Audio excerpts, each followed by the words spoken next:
यह वीडियो आप सभी लोगों के लिए बहुत ही महत्वपूर्ण होने वाली है, क्योंकि इस वीडियो में हम लोग संपूर्ण हिंदी व्याकरण से 50 महत्वपूर्ण सब्जेक्टिव और ऑब्जेक्टिव टाइप के प्रश्नों को जानने वाले हैं। यदि आप एक ही वीडियो में संपूर्ण हिंदी व्याकरण को सीखना चाहते हैं और वो भी आसान तरीक़ा से, आसान भाषा में, तो इस वीडियो को शुरू से लेके अंत तक और ध्यान से ज़रूर देखिएगा। देखिए, जो लोग भी 10 क्लास में हैं या फिर 12 क्लास में हैं, उनके लिए हिंदी व्याकरण को जानना बहुत ही आवश्यक है, या फिर जो लोग 10 क्लास के नीचे हैं उनके लिए भी यह वीडियो बहुत ही आवश्यक है। इसलिए आप जिस भी क्लास में हैं उससे मायने नहीं रखता है। यदि आप संपूर्ण हिंदी व्याकरण को आसानी से सीखना चाहते हैं तो इस वीडियो को बिना भगाए हुए शुरू से लेकर अंत तक और ध्यान से ज़रूर देखिएगा। तो चलिए अब इस वीडियो को हम शुरू करते हैं। तो इस लिस्ट में हम सबसे पहले संज्ञा से शुरुआत करते हैं। ठीक, देखिए संज्ञा, तब बात आता है कि संज्ञा आखिर है क्या। तो देखिए संज्ञा क्या है। तो संज्ञा का मैंने यहाँ पर आसान परिभाषा लिखा है कि संज्ञा जिस शब्द से किसी व्यक्ति, वस्तु, स्थान, गुण, भाव का बोध होता है उसे ही हम संज्ञा कहते हैं। संज्ञा क्या है? तो संज्ञा नाम है।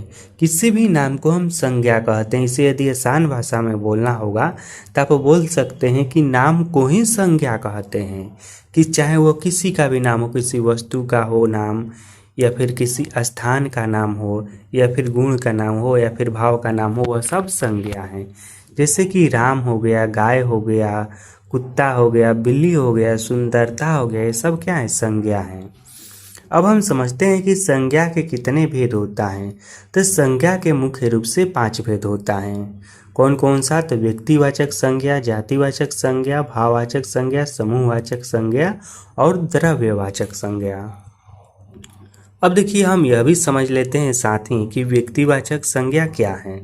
तो व्यक्तिवाचक संज्ञा जो है ना, व्यक्तिवाचक संज्ञा किसी विशेष व्यक्ति, स्थान, भाव या वस्तु का नाम बताता है। देखिए जिस भी संज्ञा से किसी विशेष चीज़ के नाम के बारे में मालूम चले वह व्यक्तिवाचक संज्ञा होता है। जैसे कि गीता हो गया, गंगा हो गया, ताजमहल हो गया, भारत हो गया, यह सब किसी विशेष चीज़ को बता रहा है। गीता किसी नाम को बता रहा है, गीता नाम को केवल बता रहा है। गंगा, यह गंगा नदी को बता रहा है, या फिर गंगा हो सकता है किसी के नाम को बता रहे हैं। ठीक, हमें इससे मालूम चल रहा है कि यह किसको बता रहा है। उसी तरह से ताजमहल, ताजमहल को ही बता रहा है, ना कि किसी लाल किला को बता रहे हैं या फिर किसी और जगह को नहीं। यह सब जो भी है ना, भारत हो गया, यह भी भारत एक विशेष देश को बता रहा है। तो इस तरह से जो भी हो गया, किसी व्यक्ति का नाम हो गया, या फिर कोई विशेष स्थान का नाम हो गया, या फिर कोई भी विशेष चीज़ हो गया, वह सब व्यक्तिवाचक संज्ञा के अंतर्गत आता है। उसके बाद भाववाचक संज्ञा क्या है? तब जो संज्ञा किसी गुण, दशा या भाव को प्रकट करती हैं, यानी कि जो संज्ञा किसी ऐसे शब्द के बारे में बताती हैं जिसे हम केवल महसूस कर सकते हैं, छू या देख नहीं सकते हैं, इसे आसान भाषा में बोले तो वह भाववाचक संज्ञा होता है। जैसे कि सुंदरता हो गया, बुढ़ापा हो गया, मिठास हो गया, गरीबी हो गया, यह सब महसूस करने वाला चीज़ है। उसके बाद अगला कि समूहवाचक संज्ञा से क्या तात्पर्य है। तो देखिए जो संज्ञा किसी समूह या झुंड का बोध कराती हैं उसे समूहवाचक संज्ञा कहते हैं। जैसे कि सेना हो गया, कक्षा हो गया, ये मंडली हो गया, भिंड हो गया। तो देखिए जिस संज्ञा से समूह का बोध होता है, ठीक, उसे ही हम लोग क्या कहते हैं? समूहवाचक संज्ञा। अब अगला टॉपिक है आपका सर्वनाम। अब देखिए हो सकता है आप लोगों में से कुछ लोग यहाँ पर कमेंट करेंगे या फिर कहेंगे कि मैंने संज्ञा के केवल 2 या 3 ही भेद को क्यों बताया, सबको क्यों नहीं बताया। तो यहाँ पर आपको 50 महत्वपूर्ण ऑब्जेक्टिव टाइप के सब्जेक्टिव प्रश्नों को बताया जा रहा है। ठीक, ऑब्जेक्टिव और सब्जेक्टिव इस तरह के बीच वाले प्रश्नों को बताया जा रहा है। हमें पूरा हिंदी व्याकरण को कवर करना है इसी वीडियो में, इसीलिए मैं इस तरह से शॉर्टकट में बता रहा हूँ। उसके बाद डिटेल में पढ़ना होगा, एक एक टॉपिक को अच्छे से पढ़ना होगा, तो उस पर मैं अलग से वीडियो बनाऊँगा। लेकिन यह वीडियो वह है ना कि कहीं वीडियो में आप सब कुछ सीख जाएंगे।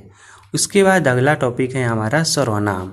तो देखिए सर्वनाम क्या है, पहले हम यह समझ लेते हैं। तो जो शब्द संज्ञा के स्थान पर प्रयुक्त होता है उसे सर्वनाम कहते हैं। जैसे कि मैं, तुम, वह, यह, जो, यह सब क्या है, सर्वनाम है। अब देखिए सर्वनाम के कितने भेद होता है, तो सर्वनाम के मुख्य रूप से 6 भेद होता है। पुरुषवाचक सर्वनाम, निजवाचक सर्वनाम, अनिश्चयवाचक सर्वनाम, प्रश्नवाचक सर्वनाम, संबंधवाचक सर्वनाम और निजवाचक सर्वनाम। ठीक। अब देखिए निश्चयवाचक सर्वनाम क्या है, तो जो सर्वनाम निकट या दूर की वस्तु का निश्चित संकेत करता है वह निश्चयवाचक सर्वनाम होता है। जैसे कि यह, वह, ये सब निश्चयवाचक सर्वनाम है। प्रश्नवाचक सर्वनाम क्या है, तो जो सर्वनाम प्रश्न करने के लिए प्रयुक्त होता है उसे प्रश्नवाचक सर्वनाम कहते हैं। जैसे कि कौन, क्या, किसका, कहाँ, यह सब प्रश्नवाचक सर्वनाम है। यहाँ पर देखिए मैंने कुछ ही सेकेंड में आपको सर्वनाम समझा दिया अच्छे से। इसी तरह से आप वर्ण को समझिए। वर्ण किसे कहते हैं, देखिए यह वीडियो इस तरह से बनाया हूँ ना कि सब कुछ आप हिंदी व्याकरण में बहुत ही आसानी से और कम शब्दों में सीखेंगे। वर्ण क्या है, तो देखिए भाषा की सबसे छोटी इकाई वर्ण है जिसके टुकड़े नहीं हो सकते हैं। ठीक है, वर्ण क्या है, तो वर्ण भाषा की सबसे छोटी इकाई है जिसका खंड या टुकड़ा हम नहीं कर सकते हैं। जैसे कि अ, आ, ई, हर्षई, क, ख, ग, घ, ये सब क्या है, वर्ण है। वर्ण के कितने भेद होता है, तो वर्ण 2 प्रकार के होता है, स्वर और व्यंजन। इसके बाद देखिए स्वर कितने होते हैं, तो स्वर की संख्या 11 होता है। अ, आ, छोटा ई, बड़ी, छोटा ऊ, बड़ा ऊ, ए, ओ, औ, अंग और अ, यह स्वर की संख्या 11 हो गया। उसके बाद देखिए व्यंजन।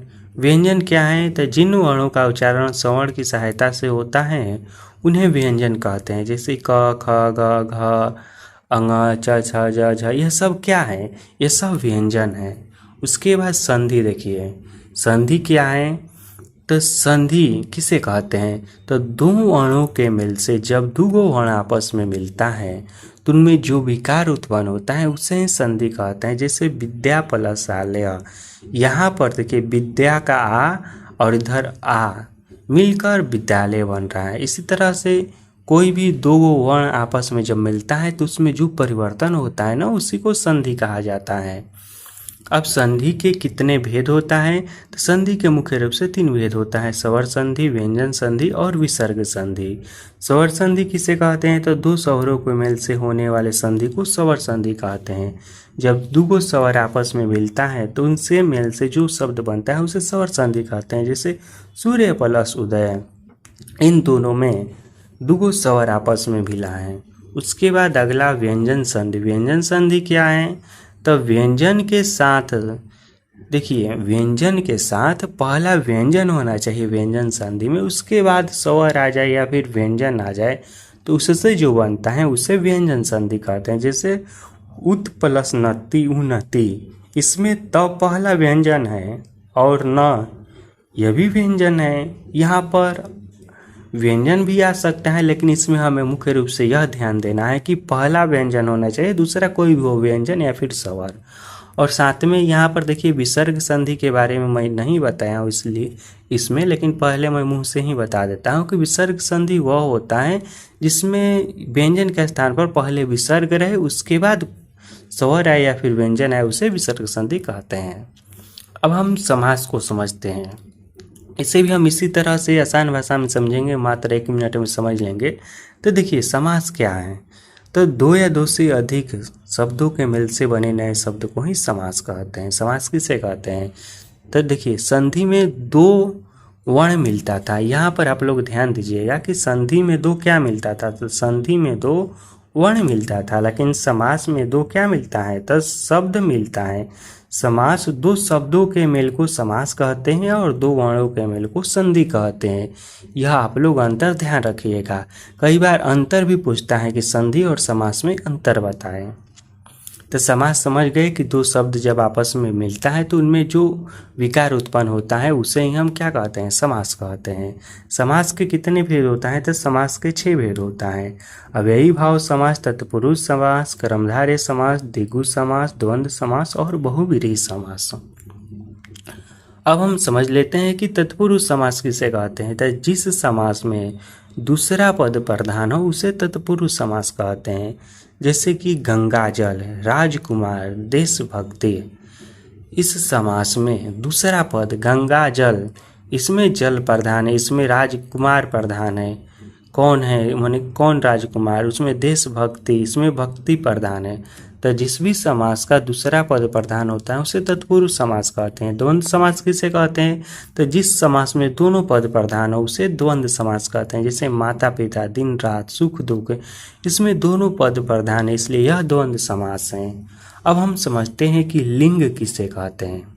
तो देखिए, जिससे पुरुष और स्त्री जाति का पता चले ना, उसे ही लिंग कहते हैं। आसान भाषा में समझिए लिंग क्या है। तो लिंग वह शब्द है जिससे हमें यह मालूम चलता है कि सामने वाला या फिर जिसके बारे में कहा जाए वह पुरुष है या स्त्री है। बस इतना ही साफ साफ समझिएगा।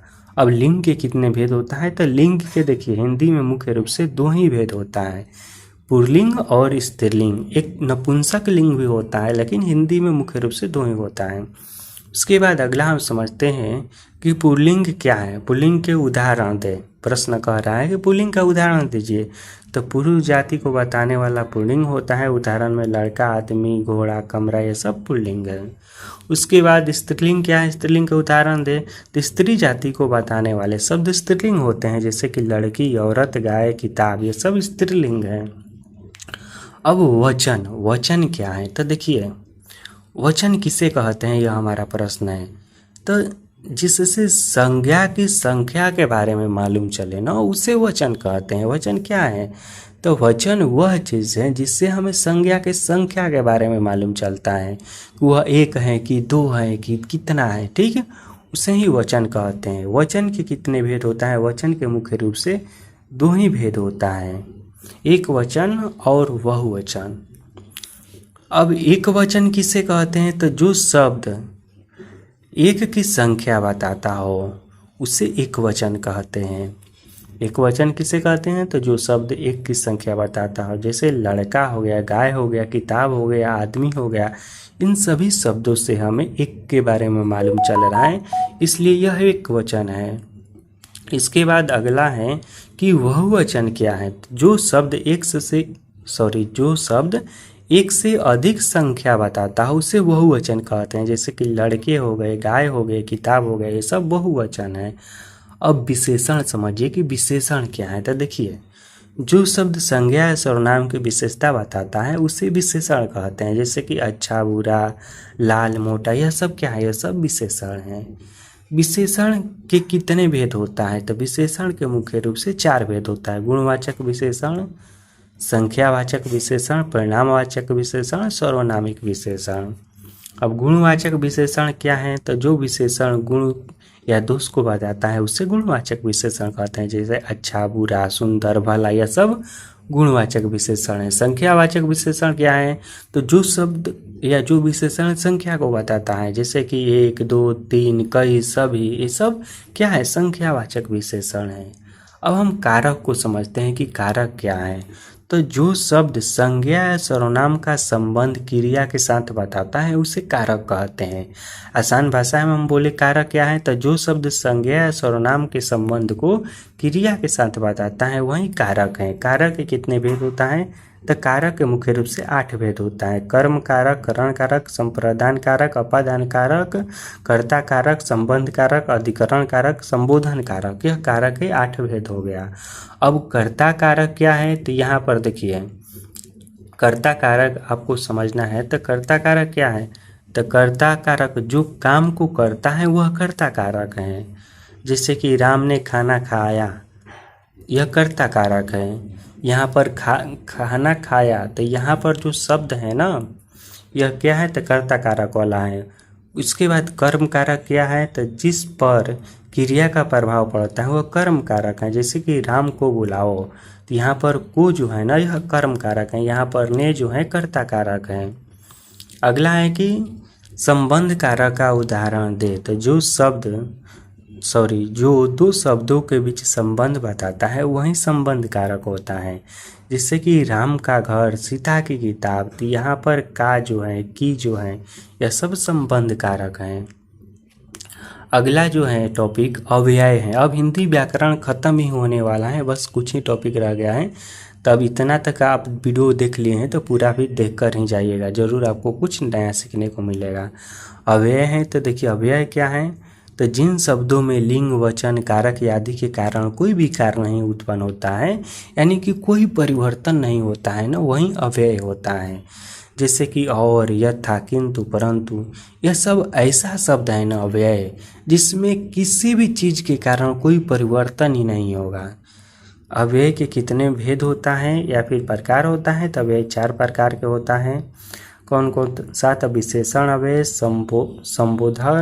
संबोधक अव्यय, समुच्चय बोधक अव्यय और विषमयादि बोधक अव्यय। इसके बाद अगला प्रश्न है कि क्रिया विशेषण का उदाहरण दे। तो देखिए जो अव्यय क्रिया की विशेषता बताता है उसे क्रिया विशेषण अव्यय कहते हैं। जैसे धीरे धीरे, तेज, यहाँ, कल, यह सब क्रिया विशेषण अव्यय हैं। अब मैं इस वीडियो को यहीं पर ख़त्म करता हूँ। और देखिए मैंने आपसे कहा था कि, और टाइटल में भी लिखा था कि 50 प्रश्न, तो यहाँ पर देखिए 41 प्रश्न में ही सारा जो आपका हिंदी व्याकरण का टॉपिक है ना अच्छे से क्लियर हो गया है। जो भी आपको मेन जानकारी मुझे देना था वो सब कुछ 41 प्रश्न में ही मिल गया है आपको। तो इसलिए मैंने 50 तक पूरा नहीं किया। जितना यह इस वीडियो को बनाने का मेरा मकसद यही था कि जितना हो सके कम शब्दों में और आसानी से आपको संपूर्ण हिंदी व्याकरण को समझाया जा सके। एक बार मैं इसे धीरे धीरे स्क्रॉल कर देता हूं ताकि आप लोगों में से जो लोग इसे लिखना चाहें वो लोग लिख सकते हैं। तो देखिए यह संज्ञा वाला टॉपिक हो गया, इसे मैं धीरे धीरे बढ़ा रहा हूं ताकि आप चाहें तो वीडियो को रुकाकर इसका स्क्रीनशॉट भी ले सकते हैं, ताकि आप यदि नोट करना चाहें तो इसे नोट कर सकते हैं, या फिर यदि अपने मन से पढ़ना चाहें तो इसे अपने मन से भी पढ़ सकते हैं। अगर यह वीडियो आपको अच्छा लगा होगा तो वीडियो को लाइक ज़रूर कीजिएगा। इस वीडियो के बारे में अपना कमेंट भी ज़रूर कीजिएगा, और हो सके तो आप इस वीडियो को अपने दोस्तों में भी शेयर कर दीजिएगा ताकि वो लोग भी सभी मन हिंदी व्याकरण के टॉपिक को आसानी से सीख जाए। ठीक, यह सब रहा कुल प्रश्न। फिर मिलेंगे आपसे बहुत जल्द किसी अगले वीडियो में। इस वीडियो को देखने के लिए धन्यवाद।